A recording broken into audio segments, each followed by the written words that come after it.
on fluid balance and electrolyte balance.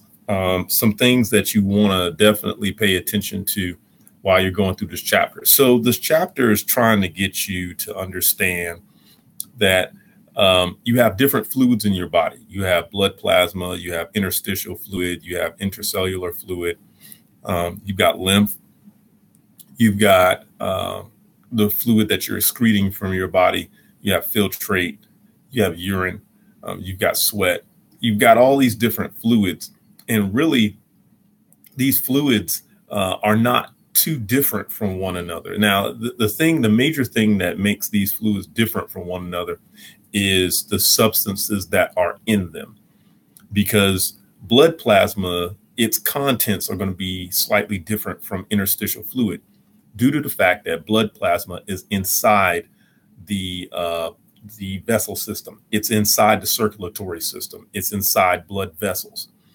Whereas the content of interstitial fluid, which is the fluid that is in your tissues that surrounds your cells, that content is going to be very different due to the fact that blood cells don't leave your blood vessels through capillaries. Now, I know what you're thinking. Well, white blood cells, they can kind of, there are certain white blood cells that they circulate in your bloodstream, and then they can squeeze through the spaces in between your endothelial cells and then move into the tissues. But outside of things like that, you don't find red blood cells and platelets and things like that in the tissues, in the interstitial fluid. So it's knowing the difference of those different fluids, and then how do things travel between fluid to fluid. Another thing that you need to pay close attention to is the pH of your body. Your cells, the cells of your body, they kind of like a generally basic, slightly alkaline environment. It doesn't have to be very alkaline. You definitely don't want something very alkaline, because strong alkaline environments are like Clorox bleach and ammonia and things you use to clean your oven. So it's not looking for anything like that, but it definitely doesn't want anything acidic, because acidic environments have an inhibitory effect on cellular activity. An acidic environment can actually slow down metabolic processes inside of a cell. So cells don't want an acidic environment, and they really want a slightly basic, slightly alkaline environment. Due to that, your blood tries to continue to keep a alkaline pH, something between 7.35 and 7.45. Remember that the pH of 7 is neutral, and that's water. Anything below 7 is acidic. Anything above 7 is alkaline. It's basic. So that's why your blood tries to maintain a pH of about 7.35 to 7.45 for that very fact. It can stay slightly alkaline. That makes your cells and your tissues happy, while at the same time, when your cells are dumping acidic waste products into the blood, those acidic waste products are then neutralized by the slightly alkaline or slightly basic environment of the blood.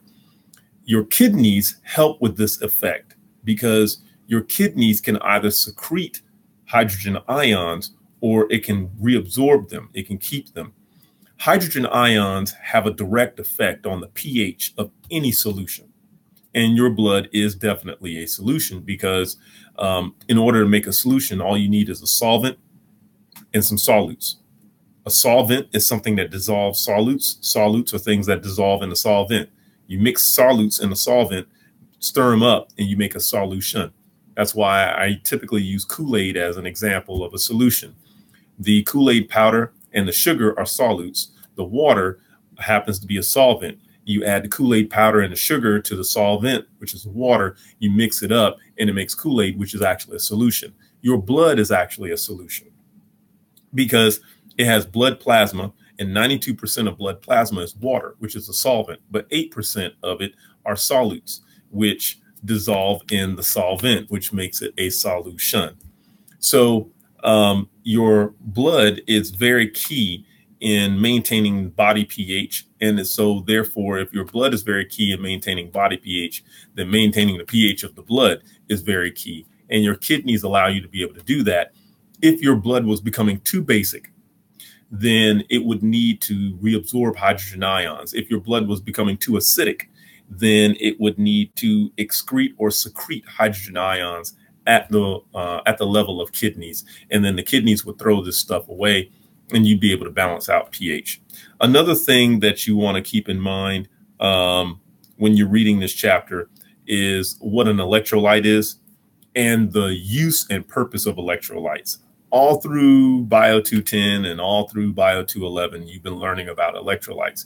You may have not even realized it, but you actually were.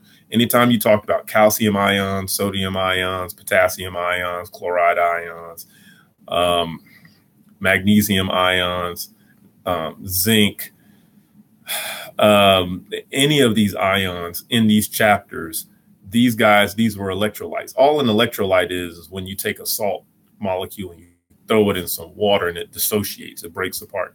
So when you take sodium chloride and you put it in water, the sodium and the chloride ions, they dissociate, they detach from one another, and they're out there floating with these little charges on them. The sodium shows up as Na with a plus, and then the chloride ion shows up with a Cl with a negative. Those are these ions. These are the magical electrolytes that we keep talking about.